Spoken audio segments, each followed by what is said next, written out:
love it when you call me señorita. I wish I could fit. তো hello viewers, আপনারা কিভাবে এই ধরনের ফেসবুক ফিলিং টেক্সট দিয়ে কিভাবে ফিলিং টেক্সট স্ট্যাটাস এডিট করতে পারবেন আজকের এই ভিডিওতে আমরা দেখব। তো এর জন্য আপনাদেরকে প্রথমত কি ফেসবুকে চলে যেতে হবে। ফেসবুকে যাওয়ার পর কি প্রথমে একটি কি ফিলিংস আপলোড করে দিতে হবে। তো যেরকম কি দেখতে পাচ্ছেন আমি কি প্রথমে একটি ফিলিংস আপলোড করে দিচ্ছি। তো আমি এখান থেকে কি পোস্ট করে দিলাম প্রথমে একটি ফিলিংসটি আপলোড হয়ে যাক, তারপর আমি আপনাদেরকে দেখাচ্ছি। ফাইনালি ফিলিংসটি আপলোড হয়ে গেছে। আপলোড হয়ে যাওয়ার পর কি আপনারা প্রথমে এটিকে স্ক্রিনশট করে নেবেন। তো আমি কি স্ক্রিনশট নিয়ে নিলাম, নিয়ে নেওয়ার পর কি এটিকে সাইড করে দেবেন, তারপর ব্যাক করে দেবেন। ব্যাক করে দেওয়ার পর কি আপনারা পিকচার্টে চলে আসবেন।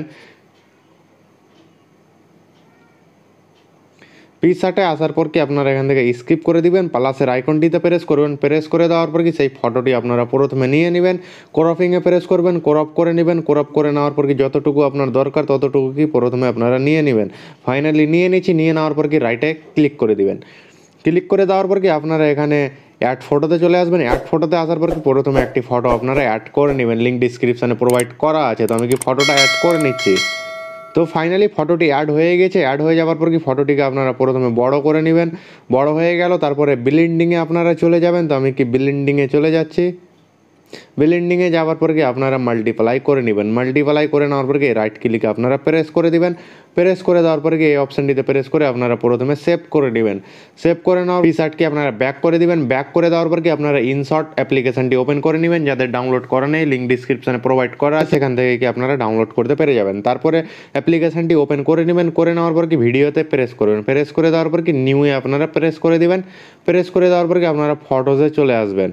ফটোজে আসার পর কি যেই ফটোটি পিকচার থেকে আপনারা এডিট করলেন সেই ফটোটি আপনারা প্রথমে এখানে অ্যাড করে নেবেন। তো আমি কি অ্যাড করে নিচ্ছি। ফাইনালি ফটোটি আমার অ্যাড হয়ে গিয়েছে। অ্যাড হয়ে যাওয়ার পর কি স্ট্যাটাসটা আপনারা যত বড় করতে চান তত বড় আপনারা এখান থেকে করে নিন। নিচের লেয়ারটিতে প্রেস করবেন। প্রেস করে দেওয়ার পর কি আপনারা এখান থেকে বড় করতে পেরে যাবেন। তারপরে আপনারা লেয়ারটিতে প্রেস করবেন। প্রেস করে দেওয়ার পর কি একটু এই সাইডের দিকে আসবেন। আসার পর স্পিডটিকে এটি সম্পূর্ণ করে দেবেন। রাইট ক্লিকে প্রেস করে দিবেন। তারপরে আপনারা ফিল্টারে যাবেন। ফিল্টারে যাওয়ার পর কি ইফেক্টে যাবেন। ইফেক্টে যাওয়ার পর কি আপনাদেরকে এখানে অনেকগুলো ইফেক্ট আছে। আপনাদের যেটা ইফেক্টই ভালো লাগবে সেই ইফেক্টটা দিয়ে কি আপনারা এই ধরনের স্ট্যাটাসটা এডিট করতে পারেন। তো আমি আপনাদেরকে ইফেক্টগুলো দেখিয়ে দিচ্ছি। তো যেরকম কি আপনারা ইফেক্টগুলো দেখতেই পাচ্ছেন, এখানে অনেকগুলো ইফেক্ট আছে।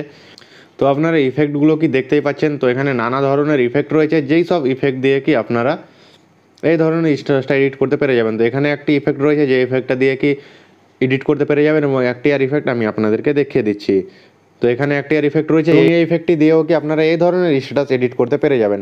তো এখানে কি দুই রকম আপনারা ইফেক্ট অ্যাড করাতে পেরে যাবেন, এবং এই লেয়ারগুলোকে যদি ভাগ ভাগ করে যদি দুই রকম ইফেক্ট অ্যাড করাতে যান তার জন্য আপনাদেরকে এখানের ফ্রিজের অপশানটিতে আসতে হবে। আসার পর কি এই মাঝে যে অংশটুকুতে অন্য ইফেক্ট দিতে চান সেই অংশটুকু থেকে আপনারা প্রেস করে দিবেন। এখানে কি তিনটি লেয়ারে ভাগ হয়ে গেল। তারপর প্রথম যেটি লেয়ার আছে লেয়ারটিতে চলে আসবেন। লেয়ারটিতে আসার পর ফিল্টারে চলে যাবেন। ফিল্টারে যাওয়ার পর কি ইফেক্টে যাওয়ার পর কি এখান থেকে অন্য ইফেক্টটি আপনারা অ্যাড করে দেবেন। তো আমি কি এখানে অন্য একটি ইফেক্ট অ্যাড করে দিচ্ছি। তো যেরকম কি দেখতে পাচ্ছেন এখানে আমি কি দুটি ইফেক্ট অ্যাড করে দিলাম, আপনাদেরকে প্লে করে দেখিয়ে দিচ্ছি।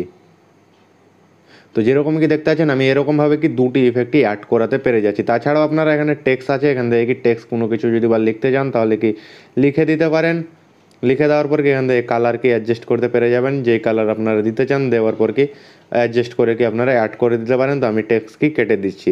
তারপরে আপনারা এখানে স্টিকারও এখান থেকে অ্যাড করাতে পেরে যাবেন। অনেকগুলো কি পিএনজি স্টিকার রয়েছে যেগুলো সব স্টিকার কি আপনারা অ্যাড করাতে পেরে যাবেন। তাছাড়াও এখানে একটি কি ব্যাকগ্রাউন্ডের অপশন রয়েছে যেগুলো সব কি ব্যাকগ্রাউন্ড আপনারা সেট করতে পেরে যাবেন। যেরকম কি দেখতে পাচ্ছেন ব্যাকগ্রাউন্ডে কি একটি ব্লার ইফেক্ট কি আসে। তো আপনারা এরকম কি ব্যাকগ্রাউন্ড অনেকগুলো রয়েছে যেগুলো সব ব্যাকগ্রাউন্ডও কি আপনারা সেট করতে পেরে যাবেন, এবং আপনাদের স্ট্যাটাসটা দেখতে কি আরও ভালো লাগবে। আমি ব্যাকগ্রাউন্ড দিচ্ছি না, ব্যাকগ্রাউন্ড কি বাদ দিয়ে দিই। তাছাড়াও আপনারা এখানে কি মিউজিক সেট করবেন, তার জন্য কি মিউজিকের অপশানটিতে প্রেস করবেন। ওকেতে প্রেস করবেন। ওকেতে প্রেস করে দেওয়ার পর কি এখানে অনেকগুলো কি মিউজিক আছে যেগুলো সব মিউজিক কি আপনারা অ্যাড করাতে পেরে যাবেন। বা মাই মিউজিকে যদি আসেন তাহলে আপনারা গ্যালারির মিউজিকগুলোও কি আপনারা এখান থেকে সেট করতে পেরে আপনারা এখান থেকে কি মিউজিক সেট করতে পেরে যাচ্ছেন, এবং কি স্ট্যাটাসগুলো কি অনেক রকম ইফেক্ট দিয়ে কি স্ট্যাটাসটা এডিট করতে পেরে যাচ্ছেন। তো আপনারা এভাবে কি এই ধরনের স্ট্যাটাস এডিট করতে পেরে যাবেন। তো আই হোপ আপনাদেরকে এই ভিডিওটি দেখতে ভালো লাগলো। তাহলে ভিডিওটিতে অবশ্যই একটি লাইক করে দিবেন, এবং এই ধরনের স্ট্যাটাস ভিডিও এডিটিং শেখার জন্য আমাদের চ্যানেলটিকে সাবস্ক্রাইব করে পাশে দেওয়া নোটিফিকেশন বেল আইকনটি প্রেস করে দিবেন। তো আজকের মতো ভিডিও এখানে, পরবর্তী নেক্সট ভিডিওতে দেখা হবে নতুন একটি ভিডিও।